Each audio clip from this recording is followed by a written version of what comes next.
But maybe it has a desire to balance these risks of getting born into a good or bad family, into a good or bad neighborhood, into a rich state, poor state. So there is insurance demand for unborn kids, and certainly those cannot contract with any insurance company. I know insurance companies try to enlarge what they do, but they haven't managed to deal with infants and not with unborns in any case.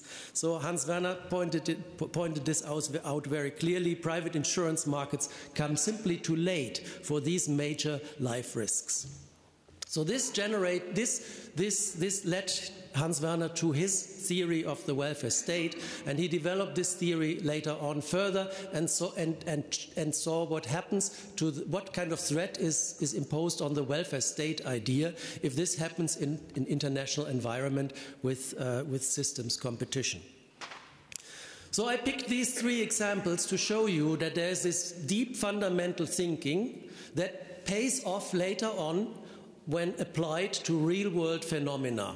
And that led also, it's then tempting to start to become also very active in the public debate. And so Hans Werner is really a very intensive writer. I counted more than 500 newspaper articles and more than 600 interviews in recent years. And this also gives you another picture of Hans Werner. If you're sitting over there, you will, in the very backside, you will recognize this face. If you don't, let's magnify it. And if you still don't recognize it, then let's increase resolution of this picture, and then you see him. So he shines through all these publications. But let me finish with one story that tells us something about Hans Werner. It's a story I owe to Ronny Schüpp, who gave me this story. It's about something that happened in '91 in one of the generous dinner parties which Hans Werner and Gerlinde were giving in Gauting. And in '91, the German parliament decided about whether moving from Bonn to Berlin. And Richard and Peggy Musgrave were on this dinner party, and at some point they started talking about whether this is good or bad, and Hans Werner was very much in favor of Berlin. But Richard was actually arguing in favor of Bonn.